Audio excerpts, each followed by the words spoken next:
dans cette vidéo de présentation de la plateforme Trello que j'utilise au quotidien pour planifier les menus et que je vous conseille aussi pour gagner du temps et pour centraliser toutes vos recettes et vos menus. Donc je vais tout d'abord vous présenter la partie technique de prise en main et ensuite la partie pour planifier vos menus équilibrés plus facilement. Alors pourquoi je vous conseille Trello? Vous l'aurez compris, hein, j'aime bien cette plateforme parce que je la trouve déjà très intuitive. Moi qui ne suis pas du tout geek à la base, j'ai été vraiment étonnée de voir la rapidité à laquelle j'ai pris en main cet outil. Et puis parce que Trello, c'est un outil de gestion de projet initialement qui peut être personnalisable pardon, à l'infini. Et donc, je m'en sers sur vraiment différents aspects, que ce soit au niveau de la gestion de ma patientèle, où j'échange régulièrement via cette plateforme. Et j'utilise cet élément-là aussi pour pouvoir planifier et vous aider à planifier vos menus facilement. Donc, Trello, c'est un outil de gestion de projet et chaque projet peut être caractérisé par un tableau. Alors, vous avez ici les tableaux. Donc, hop, vous avez un onglet ici. Donc ici, on a le nom du tableau. Exemple, plan alimentaire. Donc, quand vous cliquez, vous pouvez changer son nom. Donc, en fait, chaque tableau est constitué de différentes listes que vous avez ici. 1, 2, 3, les recettes, pardon, les recettes, les menus, etc., etc.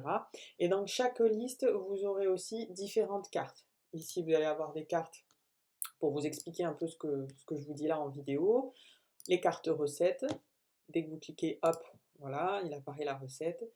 Des cartes structure, donc du plan alimentaire, où vous allez avoir donc le déjeuner, etc., etc. Et vous allez avoir aussi, quand vous cliquez par exemple sur les cartes structure, des étiquettes. Alors ça va être important pour classifier les menus en fonction des différentes catégories d'aliments, mais je vous expliquerai tout ça par la suite. La première chose très importante, la première chose à faire, c'est de copier ce tableau. Alors dès que vous avez créé votre espace, vous arrivez sur ce tableau-là. Il va vous falloir aller sur afficher le menu, sur copier le tableau, etc. Donner un titre, par exemple mettre mes menus, hein, hop, menu, hop. Choisir alors l'équipe, vous n'en avez pas besoin actuellement. Vous conservez les cartes, vous conservez les modèles de cartes et vous créez et vous appuyez sur créer. Bon, moi je ne vais pas le faire, mais voilà, vous l'aurez compris. Et donc, vous aurez votre menu créé et ce n'est qu'à partir de ce moment-là que vous pourrez modifier certaines choses. Alors, c'est vraiment important de garder ça en tête car en fait, c'est un outil de gestion collaboratif aussi et toutes les personnes qui ont accès à ce tableau voudront avoir toutes les informations. Donc, vous comprendrez bien que si vous modifiez, si vous supprimez quoi que ce soit, ça risque d'être compliqué. Donc, voilà. Hop. Ah oui, chose importante aussi, au niveau des cartes. Donc quand on ouvre une carte, vous allez avoir un élément ici, description. Hop, généralement, ça va être la description de la recette, vous allez avoir les différentes photos. Et en bas, vous allez avoir donc une messagerie. N'hésitez pas, si vous avez une question, si la recette n'est pas claire, ou si, enfin, peu importe, vous pouvez tapez ici, écrivez votre question et j'y répondrai dès que j'aurai la notification qui s'affiche ici. Voyons comment planifier facilement ces menus de la semaine tout en respectant l'équilibre alimentaire. Donc si vous suivez progressivement les étapes du guide, je vous parle bien évidemment de l'importance de créer votre banque de recettes. Et pour vous aider, dans un premier temps, je vous ai sélectionné quelques recettes du blog, mes petites gamelles. Vous allez avoir donc des idées de repas rapides et saines ici dans la colonne recettes salées. Mais vous allez avoir aussi des recettes saines et gourmandes, des recettes sucrées. Si vous souhaitez par exemple planifier soit vos petits déjeuners ou vos goûters ou éventuellement des desserts, car c'est possible aussi. Donc je vous les ai mis pour avoir certaines idées, donc n'hésitez pas de regarder et d'étoffer si besoin. Donc vous allez avoir aussi la colonne Ma banque de recettes. Vous pouvez, dans ce cas, sélectionner dans un premier temps les recettes qui vous plaisent, hein, dans mes suggestions ici. Il vous suffira, comme je vous l'ai expliqué, de déplacer, voilà, par exemple, poulet croustille, ça me va bien, hop, je la mets là. Bon, tarte tatin, c'est plus trop de saison, mais par exemple, ça, les galettes de patates douces, ça me va bien, hop. Et donc, constituez déjà votre banque de recettes ici progressivement dans cette colonne. Donc à vous de choisir et à vous de jouer par rapport à ça. Si vous n'utilisez pas certaines recettes, je vous montre comment les supprimer. Par exemple ici, vous appuyez sur la carte et vous allez dans Archiver. Voilà, et supprimer. Bon, je ne vais pas le faire, mais vous aurez compris la technique. Vous pouvez aussi dans la colonne Ma banque de recettes donc ajouter vos recettes à vous. Donc je vais vous montrer comment faire. Vous allez cliquer sur ajouter votre carte et puis là vous allez mettre, je sais pas moi, pâte bolo. Allez, pâte bolo. Mince, hop. Ajouter une carte. Bon, là je pars du principe que vous n'avez pas forcément besoin d'avoir la recette. Donc vous n'avez pas besoin de perdre du temps à marquer la recette, vous la connaissez par cœur, hop. Il vous suffira simplement d'y affecter des étiquettes. Donc vous cliquez sur étiquette. Donc qu'est-ce que c'est pâte bolo? C'est des féculents. Donc fec, je tape fec, hop. Et donc on a de la viande. Hop. Voilà. Donc il faudra juste prendre l'habitude de faire ça. Vous pouvez aussi rajouter, par exemple, si vous optez pour les plus avancés qui veulent faire du batch cooking, entre autres, vous pouvez y noter plein d'autres choses, c'est-à-dire les modes de cuisson. Donc par exemple, là, c'est plaque de cuisson, vous pouvez même taper plaque sur plaque. Voilà. Voilà. Vous pouvez personnaliser au choix. Certaines personnes voudront catégoriser des recettes, par exemple, inférieures à 15 minutes, des recettes inférieures à 30 minutes. Vous pouvez utiliser ce système d'étiquettes et de code couleur pour personnaliser à souhait. Donc c'est vraiment ça que j'aime bien, c'est cette idée de faire du sur-mesure en fonction de ce que vous avez envie. Moi, je vous donne la trame générale. Autre petit point, je vous explique aussi dans le petit guide que une fois que vous avez fait ce travail, donc déjà sélectionner les recettes de ce que je vous ai proposé, puis répertorier les différentes recettes chouchou. Je vous propose aussi d'opter pour des déclinaisons, hein, bien évidemment. Par exemple, voilà, avec pas de bolo, ben, vous pouvez faire aussi hachis parmentier, enfin, vous pouvez faire différentes choses à partir de cette bolognaise. Et vous pouvez aussi vous inspirer sur Internet, donc sur Pinterest, entre autres. Là, hop. Alors, vous arrivez sur donc mon lien Pinterest, je vais vous le noter aussi pour que vous puissiez y jeter un œil. Je vous ai catégorisé aussi différentes recettes piochées sur Pinterest. Il y en a quelques-unes que je propose aussi, mais ce sont des recettes que j'aime bien, que je compte faire ou que j'ai déjà eu fait, en fonction des catégories d'aliments ou des types aussi, de la même façon. Donc admettons que dans votre banque de recettes, vous constatiez qu'il n'y a pas beaucoup de recettes à base de légumes. Hop, je vais où? Je vais aux légumes, je regarde, je clique. Alors, voilà, j'ai plein de petites recettes qui sont assez sympas. Alors, qu'est-ce qui pourrait être intéressant là pour étoffer? Bah, par exemple la shakshuka, pommes de terre épicées. J'appuie et puis je vais ici, je fais commande C, je reviens sur mon tableau Trello, je me mets ici et je fais commande V. Voilà. Et elle apparaît ici. Donc, quand vous planifiez une recette, elle apparaît comme ça directement, j'appuie et en fait il vous suffira simplement de recliquer dessus, voilà, pour y accéder à nouveau. Donc vous voyez toutes vos recettes centralisées. Hop, et vous avez le descriptif bien évidemment. Donc ça fonctionne. Voilà. Tac. De la même façon, alors shakshuka pomme de terre, là pour le coup, ça va être, donc on n'oublie pas d'étiqueter. De la même façon, vous avez des raccourcis ici, modifier les étiquettes, donc vous n'avez pas besoin de rentrer à l'intérieur de la carte. Et donc pomme de terre, donc féculent, et shakshuka, donc légumes. Ça pourrait être veggie par exemple, si vous avez une catégorie veggie dans votre plan alimentaire. Hop. Et voilà. Et donc vous faites cette chose-là. Moi je vous conseille une vingtaine environ de recettes avec les différentes catégories d'aliments présentes. Et si jamais vous manquez d'inspiration, vous voyez, c'est très rapide. On va sur Pinterest et on complète. Donc moi vraiment, je vous encourage à faire ce travail au moins une fois. Et puis vous voyez, ça m'a pas pris 10 ans. Au moins une fois et vous verrez que vous ne manquerez plus jamais d'idées repas. Si vous avez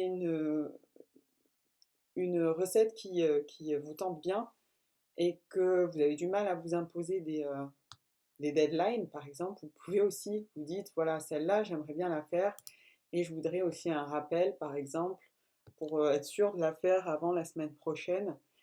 C'est très simple, il suffit d'aller dans date limite et de vous dire, voilà, je la programme là pour le 17 octobre. Je fais enregistrer, définir rappel 5 minutes avant. Vous choisissez le rappel à quel moment vous voulez, donc un jour avant par exemple, et enregistrer. Donc vous aurez un rappel par exemple qui vous dit voilà celle-là tu l'as programmée pour tel jour et vous aurez le rappel ici en fait. Donc voilà. Première étape qui est donc la planification des menus.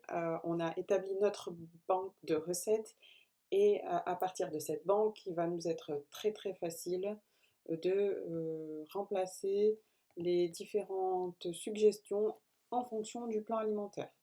Alors le plan alimentaire, qu'est-ce que c'est? C'est la structure, l'ossature de notre menu. Comme je vous l'ai expliqué dans le guide, euh, on répartira en fonction des différentes composantes liées à l'équilibre alimentaire. Donc tout d'abord les protéines, comme je vous ai expliqué, les viandes, la fréquence, la répartition dans la semaine, puis euh, les viandes et poissons et œufs, pardon, puis donc les accompagnements type légumes ou féculents que l'on pourra proposer en alternance ou systématiquement à chaque repas. Et donc ces éléments reprennent ce que je vous ai évoqué dans le guide et vous verrez qu'en fonction de au niveau de chaque repas, vous obtiendrez toutes les composantes au sein même du repas. Donc au déjeuner, comme je vous l'ai expliqué, on a toujours la protéine plus l'accompagnement et à la fin, donc il suffit juste de compléter pour avoir l'équilibre total. Donc là, ce qui va nous falloir faire tout simplement, c'est de remplacer les recettes ici en fonction des différentes catégories d'aliments. Donc admettons ici par exemple le samedi, je veux avoir donc des légumineuses. Il me suffira tout simplement d'aller sur afficher le menu, de rechercher des cartes en fonction des légumineuses. Alors, ah oui, ah, c'est peut-être légumineuse comme ça. Ah bah voilà, il y a un problème au niveau du S. Et d'avoir différentes recettes. Il me suffira de choisir. Bah, admettons, je veux, légumineuse tout seul, tac, tac, tac. Ah ben là, voilà, des croquettes de haricots rouges. Hop, ce que je fais, je prends la carte et je la déplace. Donc vous voyez, c'est très très simple. Hop, et là, je la remets à sa place. Voilà. Donc comme je vous conseille, c'est de faire des préparations pour midi et soir, et bien, il suffira de faire ici, copier, hop, et croquettes haricots rouges, exemple, donc dans le même tableau, toujours, la liste. Là, c'est pas pour le vendredi, puisque là, on l'a prévu le vendredi soir, ce sera pour le samedi, et la position, je sais plus trop, donc on fait créer une carte, Voilà, elle apparaît ici. Ça, on le remet là-bas. Ou alors, comme je vous expliquais, on l'archive. Supprimer. Hop, ça y est. Et on revient ici. Hop, on ferme les résultats de recherche et on revient sur notre menu. Alors, est-ce qu'il s'est mis le midi? C'est pas mis le midi. On le remet. Voilà. Donc, on voit bien qu'on a les différentes composantes. Là, j'ai juste spécifié sur la recette. Donc, comme je vous l'expliquais, pour les personnes qui sont plus avancées au niveau de l'organisation des repas, on spécifie la modalité de cuisson. Et pour compléter le repas, on voit bien des légumes, produits laitiers, d'autres féculents, si vous le souhaitez, et un fruit. Donc voilà. Admettons que le mercredi, on puisse faire la même chose. Donc là, on va sur, de la même façon, rechercher. Alors, on peut très bien faire par étiquette ou par ingrédient. Donc œuf, hop, vous voyez, on a la recette, petit pois, œuf. Et après, si on fait par étiquette, voilà, on en a plus de recettes. Ici, pour pas trop se casser la tête, on a, ah ben voilà, omelette champignon. Donc on pourrait la remplacer, hop. Vous voyez, c'est très rapide. Regardez, je l'ai en 3, on va les supprimer, archiver.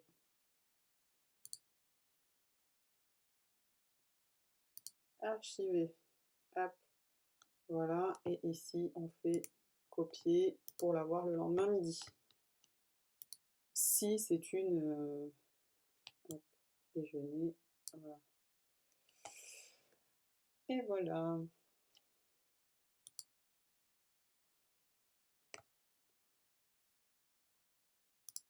Voilà, donc je vous montre à peu près comment remplacer très facilement les recettes, d'où l'importance d'avoir bien catégorisé vos recettes. Bien évidemment, tout n'est pas figé, hein, bien évidemment. Si là, j'avais remplacé, si c'était une omelette de pommes de terre, par exemple, bah, tout simplement, je prévois ici des légumes et je ne prendrai pas forcément de pain à ce moment-là, par exemple. Voilà, donc il suffit aussi d'avoir des bons réflexes aussi par la suite. Ça, c'est un guide initial, mais après, c'est à vous d'adapter en fonction de vos habitudes alimentaires, de votre ressenti, etc. etc. Bien évidemment, cette structure n'est pas figée, hein. Vous n'êtes pas obligé de vous imposer cette structure sur la semaine, ce n'est qu'une suggestion. Vous pouvez toujours modifier les jours, modifier aussi les composantes parfois. Donc vraiment, voilà, c'est quelque chose de personnalisable. Au début, je vous conseille de faire quelque chose à peu près similaire. Une fois que vous êtes à l'aise, de commencer à personnaliser en fonction de ce qui vous convient ou moins, ou de rester si cela vous convient, bien évidemment. Donc voilà, le but étant de vous faire, si vous pouvez vous consacrer voilà, 1 heure pour faire ça et pour faire vos 4 menus du mois, eh ben, ce serait parfait. Voilà. En sachant que vous avez votre structure de plan alimentaire, vous pouvez par exemple créer d'autres, donc copier le tableau et faire par exemple semaine 1, 2, 3, 4, et pour le coup, avoir le mois entier, et sur les mois suivants, simplement dupliquer pour avoir sensiblement la même chose et pour ne rien avoir à faire. Moi, c'est comme ça que je fonctionne et je change mon mois en fait toutes les saisons pour adapter les recettes et les légumes. Et c'est ce que je vous apprends à faire aussi lors de mes accompagnements ou dans le cookbook. Donc voilà, si vous êtes intéressé pour continuer à apprendre à faire votre liste de courses de manière optimisée, pas vous laisser déjouer par les pièges alimentaires.